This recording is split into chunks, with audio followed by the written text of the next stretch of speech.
Well, another year's gone by, so I thought I would head up to Bangkok for the 2018 version of iEVTech, the Electric Vehicle Conference, which is being held in conjunction again with the ASEAN Sustainable Energy Week. I'm not going to go into the level of detail I did last year, so feel free to refer back to my report from last year. And this year we get to share the conference space with the Asian Paper and Tissue World Conference and Boilers and Pumps. After traveling across Bangkok for an hour and a half, I arrived at the conference center and checked in. And as I entered the hall where the opening ceremonies and the speeches were going to be held, there were no chairs left. And so I walked outside and brought in another chair for myself. And after I got in, probably another 100 people showed up. So they were woefully unprepared for the number of people who attended. After a string of boring pat yourself on the back speeches by the conference organizers, the first interesting talk was from the woman who's the head of the Board of Investment for the Thai government. She was here last year and made a really great speech. This year's speech was almost the same as last year, but she announced one new thing that I caught. She said, if you're an electric vehicle company, for the first 2 years after you establish your subsidiary here in Thailand, you get to import your cars from outside for 0% duty for 2 years. This is mind-blowing because Thailand has one of the highest import taxes and duties on foreign-built cars in the world. So for them to do this is a big deal. They said they've had 2 applications to take advantage of this so far. I'm assuming Nissan is one. They're going to jump all over bringing the Leaf into Thailand finally. The other one is probably BMW for the i3 and its newer variants that are coming out. But please, Tesla, please, please, please build them in Shanghai and send them down here.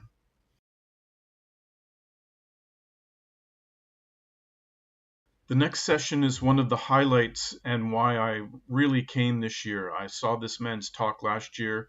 It was great, and I wanted to hear his updates. His name is Colin McCarricker.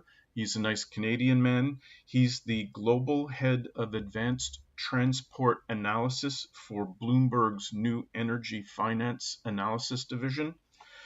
And he had charts and charts and charts and charts and all the numbers to back it up and their analysis of what has happened in the past and projecting into the future. So I'm just going to hit a few of his highlights.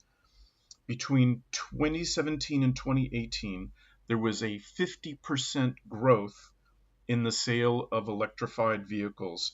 60% of those were pure battery electric, 40% were plug-ins, and the gap is increasing. The gap as pure electrics go up, hybrids are going down.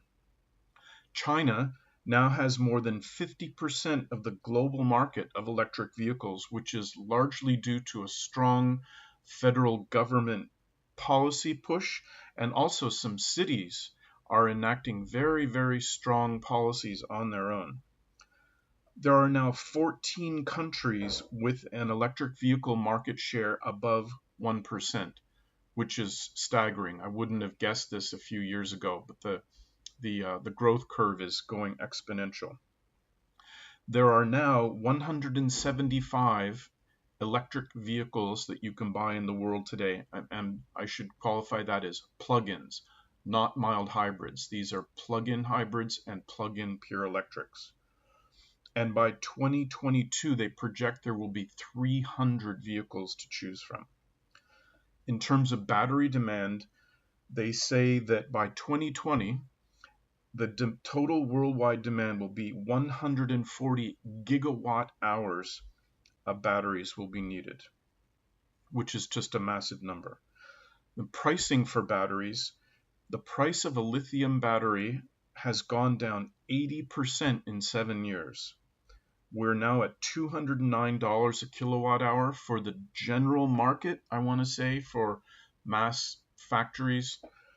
By 2025, they project the mass market will be $100, which is the magic number that helps us get to price parity with gasoline and other liquid fueled vehicles. By 2030, the price will likely be $70.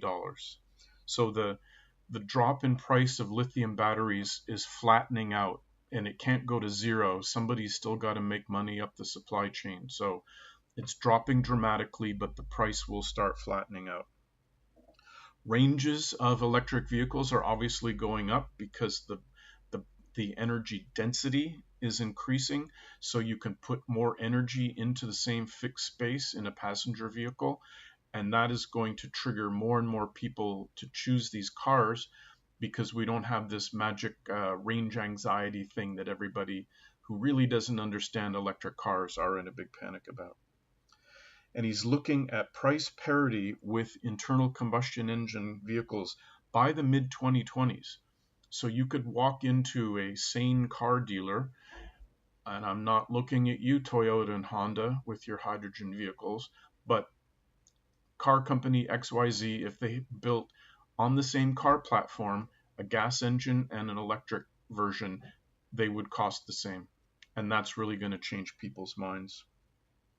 By 2040, electric vehicles will comprise 50% of all new light-duty vehicles, which is massive. Now, he said, let's highlight some of the risks we're potentially looking at, because there's always risks. There's a risk that the battery price drop could be slower than we project. That will keep electric vehicles higher price, which discourages purchasing. And the underlying fact that's driving that is the price of cobalt and lithium hydroxide on the open market has tripled between 2014 and 2018. So as the prices of your ingredients go up, it's hard to keep making the cost of your finished battery go down. Another risk is the price of oil drops. Now, people they say, well, gasoline's still cheap enough, I'm still going to drive my gas car purely based on economic reasons. And if oil prices stay low, that discourages people from switching to electric. Another risk is a shortage in the charging infrastructure. A lot of people either don't realize they can charge at home overnight, slow charge in your garage, but there's a real thing with people who live in apartments or places where there is not electricity conveniently near where they park their vehicle. There's some new programs for street charging through a special plug that comes out of the light pole that's already on your street. Obviously, there's fast chargers at shopping malls and other places around, but there's nothing like plugging your vehicle in at night and waking up and going to work with a full charge.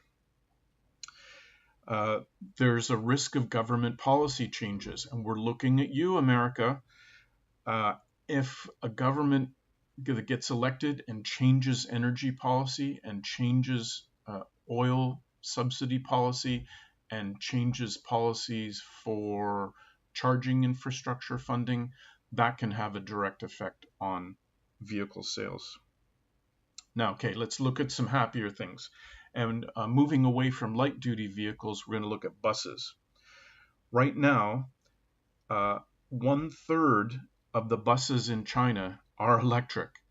You have no idea. There are hundreds of thousands of electric buses in China running today. And it's a massive growth market, along with full-size trucks like Tesla is doing, but also in the marine space with ferries. We do have some pure electric ferries, like in the fjords in Scandinavia. They want to be quiet and non-polluting and have a nice quiet trip up the fjord with your dead parrot. Somebody asked him a question about future battery technology, and he said people are working on stuff in the lab all the time, but the lithium cells we have now, plus or minus a few tweaks in chemistries, The lithium cells we have now are good right through 2030. At that point, maybe somebody makes a breakthrough in solid state batteries or sodium anodes or air, but these are all being researched right now. And also the two-wheel vehicle market is growing, especially in Southeast Asia. Like my scooter and the research I did in Thailand, it's getting a little better. It's still not great, but in places like Vietnam and China, electric vehicle, two-wheel vehicles is exploding.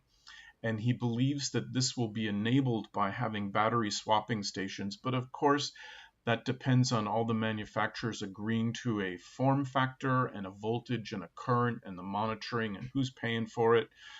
And as we know from Better Place, the whole car battery swapping thing really never worked out. Tesla tried an automated battery swapping thing for their own cars and they abandoned it. So I don't think that's really going to go anywhere. Next up was Mr. Aoyama, who's the president of Honda Research and Development for Asia Pacific. And on the one hand, I was really disappointed. And on the other hand, wow, there's something very cool. Now, I'm disappointed because Honda and Toyota, I don't know if it's the Japanese car industry has a certain mindset that they just can't shake off. They were the leaders in hybrid cars. Honda had one too. You know, Toyota continued on with the Prius, but Honda dropped theirs eventually. And they could have been so far in the future, but they're both on dead ends pushing hydrogen. It's crazy. And this gentleman from Honda says they're still strongly planning for plug-in gas and diesel and fuel cell cars all the way through their plan for 2030 with, and I'm quoting here, some pure electric vehicles. And that includes electrics, battery electrics, and fuel cell cars. I can't believe anybody's still talking about hydrogen fuel cell cars. Okay, rant over. They showed a picture of something they're calling their urban EV concept, which they're planning on bringing into production in 2019. And I've got some pictures of that later from the show floor, and I'll show you that. Another thing they've got is they're building a kind of ecosystem around this thing they're calling their mobile power pack, which is a 1 kilowatt hour lithium battery pack designed for consumers to be able to easily slide in and out of an electric vehicle, be it a small city car or a scooter. They showed the PCX scooter, but they've got two new models coming out. One is a pure EV that can take two of these swappable battery packs, and then the other one is a hybrid, gasoline and electric. There were a few local companies and Chinese import companies that were showing off their 2- and 3-wheeled scooters and electric tuk-tuk models and even electric delivery trucks.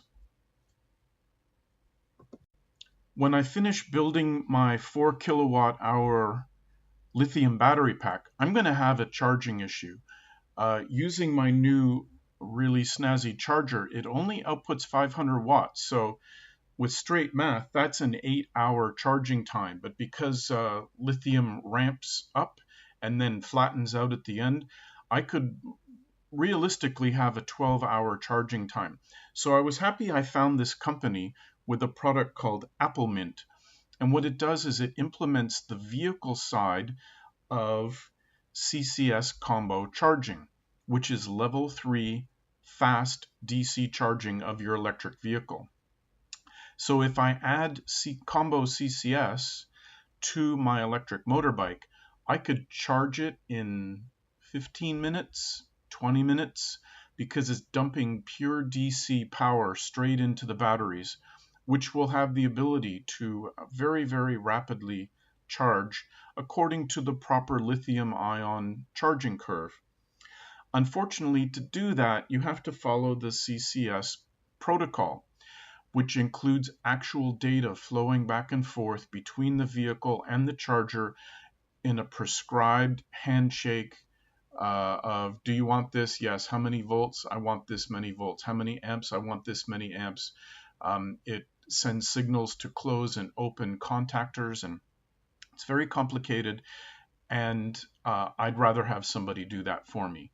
I know some guys who attempted to do it for CHAdeMO, and they found huge problems with the ways that different vendors' devices talked the protocol. So if I'm going to get in touch with this company, buy this box probably for, I don't know, hopefully under $100 or so, and that'll get me my fast charging. And I do have a charger in my town which has both CHAdeMO and CCS combo.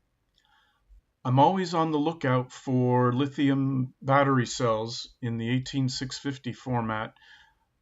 I have very bad service from the people on AliExpress. I don't have a good source anywhere in Thailand. But walking around the show floor, I encountered this company, GSL Energy, and they're near Shenzhen, China, of course. Got talking with the man. His name is Jim. Super nice guy. Sat down. We're looking through his catalog. We're looking at the samples on the shelf. We're talking about the design of my bike, and he's whipping out his calculator, figuring out volts and amps, and if we can fit it into the space inside my battery box. Extremely helpful. And he offered the size of the cell that Tesla is now using in the Model 3. It's not an 18650, it's a 21700 cell, 21 millimeters wide, 70 millimeters tall. He is offering that cell to me at $2.29 each, and that's a 4,000 milliamp hour capacity. Now, I've been looking at 18650s, top of the line from Panasonic, 3,400 milliamp hours. I was getting quotes of, the best I could find was almost $6 a cell. So he's coming in at less than half the price with better capacity, and they're rated at 3C, which means they will discharge at 12 amps, which is astounding. Now, I don't need that kind of power output. I'm looking at high energy density to get the most power I can get inside my pack. So I'm working with this company on redesigning my pack to fit the 21700 cells. I'll see how many I can fit in there. I may be able to get away with just 3 of these instead of 4 of the 18650 packs in parallel. So stay tuned. Of course, the solar power companies were out in force on the show floor, all from China, but they've got very high reliability and efficient panels these days. And where would we be without a gratuitous shot of a boiler on the far end of the trade show floor? I talked with the guy, and he said this is one of their small ones, and they just haul this around from trade show to trade show. So to wrap things up, it was a good day, and it was only one day. Good things from the ministry and good things from Bloomberg. Good for me to discover the new battery company, and I'm going to work with them for a powerful yet affordable battery pack. So it was a good use of my time. And we'll check in next year and see what changes are coming through.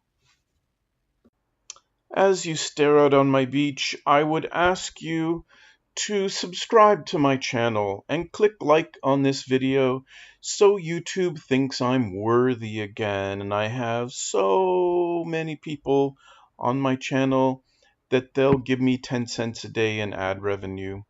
So I thank you for that.